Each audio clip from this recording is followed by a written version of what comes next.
Oh, she's quite beautiful. Cinderella, this princess is friends with 3 good fairies. That's right. Everybody put your hands together for the Sleeping Beauty, Princess Aurora.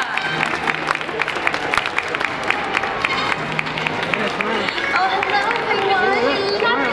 Oh, thank you. Good day, your Highness.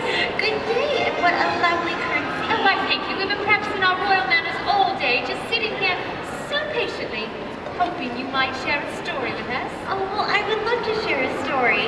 Will you all help me tell my story? Oh, good. Well, do you all know how we begin?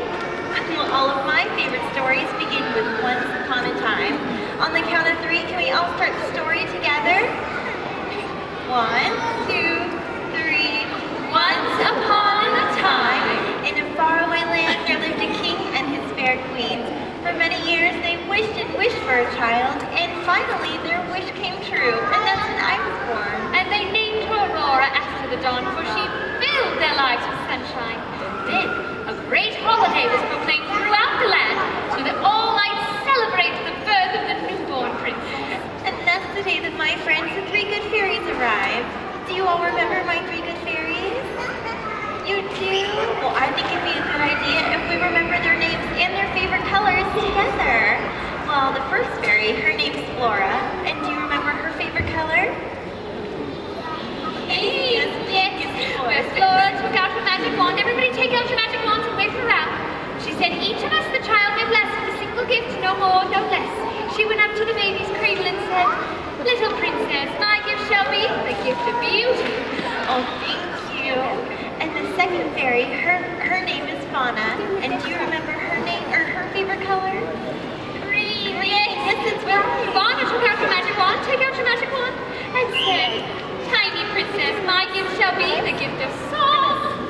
And the third and final fairy's name is Merryweather, and her favorite color is... Yes, that's right. That's right. Well, Merryweather took out her magic wand. Let's all take him out and wave him around. And she said, sweet princess, my gift shall be... Wait, you see, before Merryweather could bestow her gift, a gust of wind burst open the door and swept across the room. There was thunder, and there was lightning too. And all of a sudden, a great greenish flame appeared. And that's when someone else had come to visit me.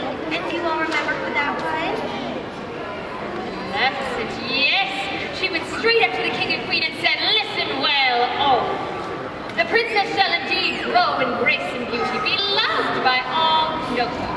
But before the sun sets on her 16th birthday, she shall prick her finger on the spindle of a spinning wheel and...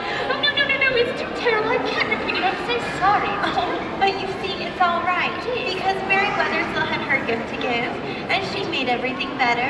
Dear Merryweather, she changed the curse so that Princess Aurora would not be harmed, but rather fall into a deep, deep sleep.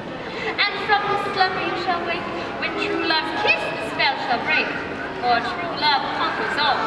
That same day, my father decreed that every spinning wheel in the kingdom be burned, so that Maleficent's curse could never ever come true. Oh, but the 3 good fairies, they knew that Maleficent could still cause harm.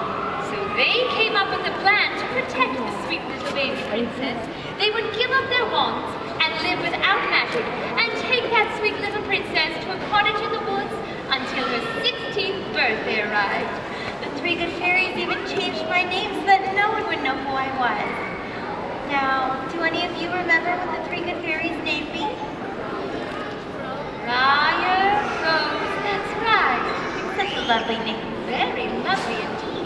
Well, finally, the 16th birthday arrived, and the 3 good fairies wanted to prepare some surprises for her. So they sent her out to the forest to pick some berries. Well, I wondered what those 3 dears were up to, for I just picked berries yesterday. Well, they were obviously very hungry and wanted some more pie, so they told her to go and pick some berries. And as she went off, the 3 good fairies, they began to work.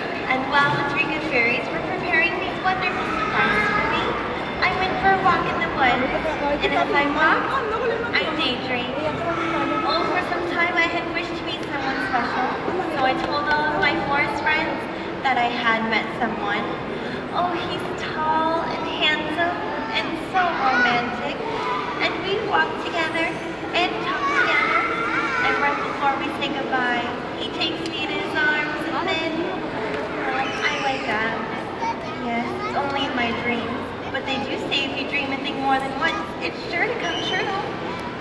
that's when I saw a magical sight. Why, it's my dream, Prince. I know you. I walked with you once upon a dream. I know you. The gleam in your eyes is so familiar. The gleam. Just like in my dream, I was dancing with a handsome stranger.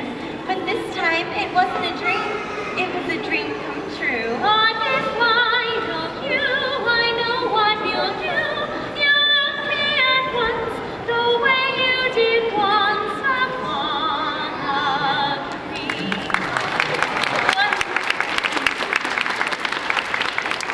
Oh, thank you. You're such a lovely dancer. Very handsome as well. Oh, yes. And I was so enchanted. But then I remembered that I had to run home and that my three good fairies would be worried about me. So I said goodbye to the handsome young man, and I invited him to come over to the cottage later that evening. Well, back at the cottage, there was a battle of color going on. For Flora had made the dress, what color? Pink, yes, but Meriwether. Meriwether said, no, no, no, no, and she turned it to blue. And Flora turned it back to pink. And then it was blue. And then it was pink and blue and pink and blue and pink and blue and pink and blue. And they fought and they fought and they fought until finally I opened the doors and saw the wonderful birthday gifts the fairies had made me. It was such a beautiful dress and cake too. And I couldn't wait for the fairies to meet the young man from the forest. oh, the three good fairies, they could see that Friar Rose was in love. So they had to tell her that she was really Princess Aurora and already promised to be married to Prince Philip. She could never see that young man again. Oh, I was so disappointed that I cried and cried for the longest time. Oh, but the three good fairies, they kept their promise, and they returned Princess Aurora to the castle on her 16th birthday, where they bestowed upon her one fine gift, a symbol of her royalty. Does anyone remember what it was? A crown, yes, for she was to rule as a true princess. Oh dear, but they could see that she was still very, very sad, so they left her alone for a little while. But that's when I heard something strange. It seemed to call to me. Oh, no, no, no. There was a greenish ball of light floating Everybody in the tell air. her to stop. And so Quickly I say followed stop. it. Stop, stop. Louder, louder. Say stop. Don't touch anything. Stop, stop, please stop. Oh, heavens, she didn't listen. It was too late. Maleficent's curse was powerful, and Princess Aurora fell into a deep, deep sleep. The three good fairies, they didn't know what to do until they learned that Prince Philip was really the handsome young stranger from in the woods. So as quickly as they could, they flew over and set him free, giving him two gifts, the enchanted shield of virtue and the mighty sword of truth to battle the evil Maleficent. She had grown more terrifying than ever. She had turned herself into a giant, fire-breathing dragon! Oh, but don't be too scared, because Prince Philip, he was courageous. And with one mighty aim, he put an end to Maleficent and all of her evil. Thank goodness, because she was so scary. And then he rode back to the side of the Sleeping Beauty, whom he loved with all of his heart. He knelt down beside her, and he bestowed upon her a gentle kiss. Oh, and when I woke up, I couldn't believe my eyes. It was the prince from my dreams, my one true love. And from then on we all lived Happily